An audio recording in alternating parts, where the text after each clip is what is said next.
नमस्कार मित्रों, हमारी सीरीज चल रही है एपिसोड नंबर 17 की, जिसमें हम बात कर रहे हैं भृगु संहिता की। भृगु संहिता के अंतर्गत आज हम बात करने जा रहे हैं सिंह लग्न के सप्तम भाव में यदि बुध स्थित हो तो उसके क्या फलादेश होंगे। प्रथम भाव में 5 नंबर का मतलब होता है सिंह लग्न, और सिंह लग्न में बुध द्वितीय भाव और एकादश भाव, इन दोनों भावों का स्वाद नहीं होता है।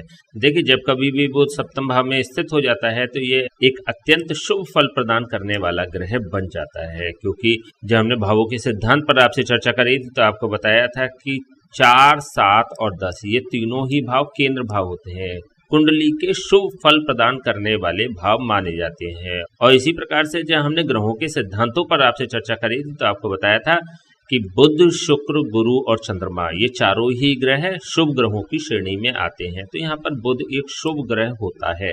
जब शुभ ग्रह किसी शुभ भाव में बैठ जाता है वो शुभत्व प्रदान करने वाला बन जाता है, यह एक सिद्धांत है। तो यहाँ पर सप्तम भाव में बैठकर बुध शुभ गुण प्रदान करने वाला ग्रह बन जाता है।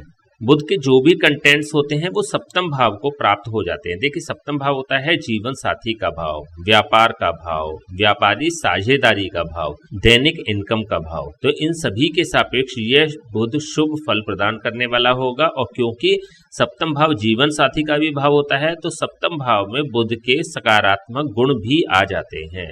बुध होता है विद्या, बुद्धि, विवेक, वाणी, व्याकरण, गणित, साहित्य, आमोद प्रमोद, हास परिहास, अभिनय और लेखन का कारक ग्रह है। तो ऐसी स्थिति में ऐसे व्यक्तियों के जीवन साथी को विद्या, बुद्धि और विवेक प्रचुर मात्रा में प्राप्त होते हैं। वाणी और लेखन पर इनका पूर्ण नियंत्रण होता है, वाणी पर पूर्ण संयम होता है और लेखन पर पूर्ण नियंत्रण होता है। व्याकरण, गणित और साहित्य जैसे विषयों पर यह बेहतर कार्य करने वाले होते हैं। आमोद प्रमोद, हास परिहास करने वाले, इट मीन्स की जॉली नेचर के भी होते हैं।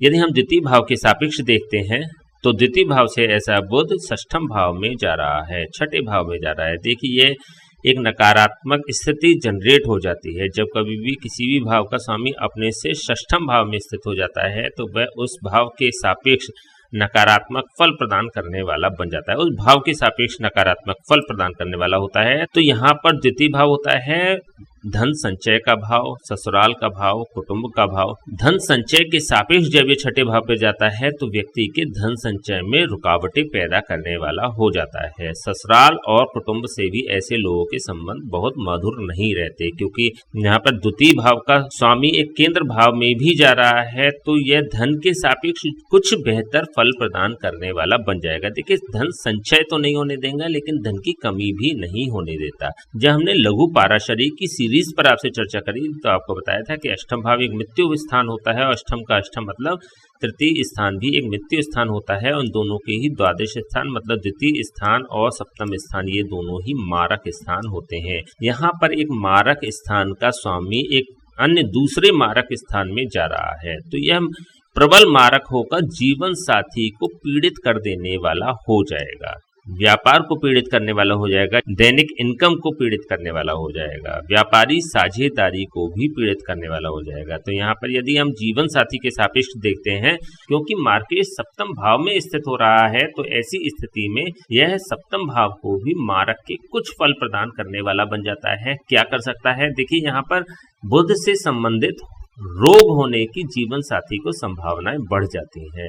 बुध से संबंधित रोग होते हैं कंठ की समस्या, नाभि स्थान की समस्या, त्वचा से संबंधित रोग और नसों से संबंधित रोग। तो इन सभी में से कोई सा भी रोग अथवा एक या एक से अधिक रोग होने की जीवन साथी को संभावना बन जाती है। यदि हम एकादश भाव के सापेक्ष देखते हैं तो एकादश भाव से ऐसा बुध नवम भाव में जा रहा है। देखिए, यदि यहाँ से हम गिनती शुरू करेंगे तो 1, 2, 3, 4, 5, 6, 7, 8, 9 अपने राशि स्थान से यह नवम भाव पर स्थित हो जाता है, कुंडली के सप्तम भाव में स्थित हो जाता है। तो यह एकादश भाव के सापेक्ष सकारात्मक फल प्रदान करने वाला ग्रह बन जाएगा। एकादश भाव होता है लाभ का भाव और इच्छा पूर्ति का भाव। तो व्यक्ति की इच्छाओं को पूर्ण कराने वाला यह बन जाता है, व्यक्ति को लाभान्वित करने वाला यह बन जाता है। जैसा कि अभी हमने द्वितीय भाव के सापेक्ष भी बात करी कि ऐसे व्यक्तियों को धन की कमी नहीं होगी लेकिन संचय करने में परेशानी उत्पन्न होती है। तो इस प्रकार के लक्षण यह बुध प्रदान करने वाला बन जाता है। चलिए हम बात करते हैं इसके कारकत्व की। बुध होता है चतुर्थ भाव का कारक और दशम भाव का कारक। चतुर्थ भाव के सापेक्ष यदि बात करें तो यह बुध अपने स्थान से चतुर्थ स्थान पर स्थित हो रहा है, तो यह भी एक अत्यंत शुभ योग बना देने वाला हो रहा है। एक केंद्र भाव का कारक एक दूसरे अन्य केंद्र भाव में स्थित हो रहा है। इसी प्रकार से यदि हम दशम भाव के सापेक्ष देखते हैं तो दशम भाव का कारक अपने स्थान से दशम स्थान और कुंडली के सप्तम स्थान में स्थित हो रहा है। तो ऐसी स्थिति में भी यह बेहतर और शुभ फल प्रदान करने वाला होता है। यहाँ पर दोनों ही कारकत्व अपने से भी शुभ स्थान में बैठे, अपने से भी केंद्र स्थान में बैठे हैं, अपने से भी बेहतर स्थान में बैठे हुए हैं और कुंडली के भी एक केंद्र स्थान में बैठे हुए हैं। तो यहाँ पर हम चतुर्थ भाव के सापेक्ष यदि बात करते हैं तो चतुर्थ भाव होता है सांसारिक भोगों की उपलब्धता प्राप्त करने का कारक भाव।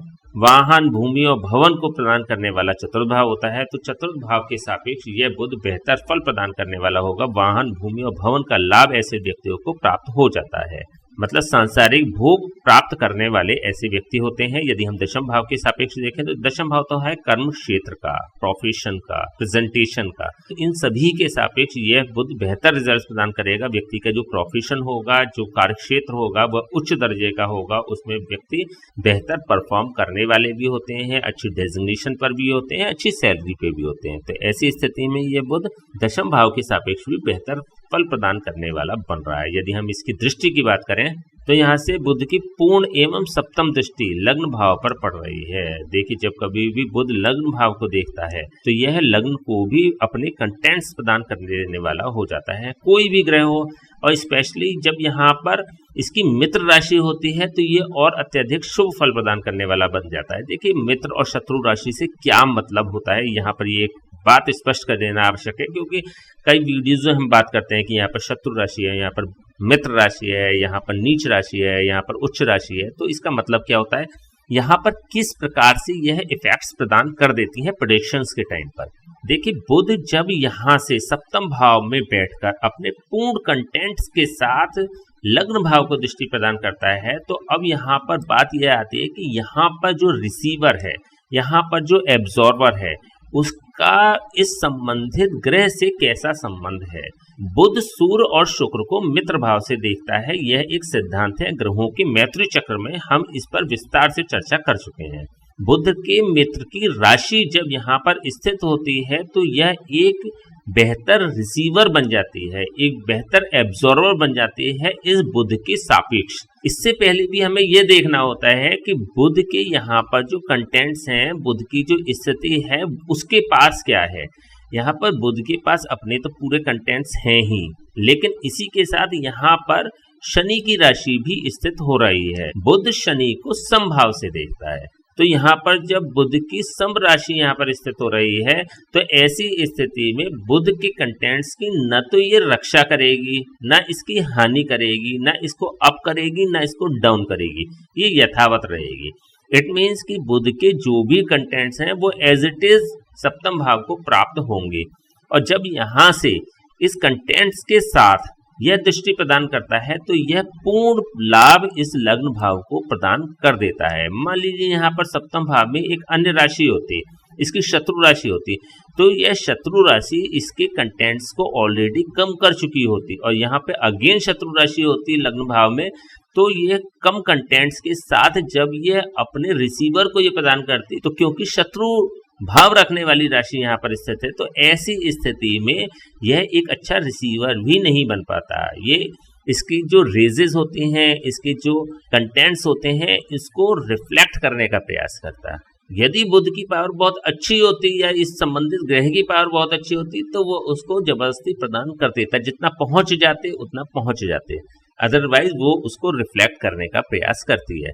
तो यह सिद्धांत होता है जब हम शत्रु ग्रह की बात करते हैं, जब हम मित्र ग्रह की बात करते हैं। देखिए, यह जो हमने सिद्धांत बताया ना, यह जो फॉर्मूला बताया, यह सभी ग्रहों के सापेक्ष आपको बताया, जिससे कि आपका ये कॉन्सेप्ट क्लियर हो जाए।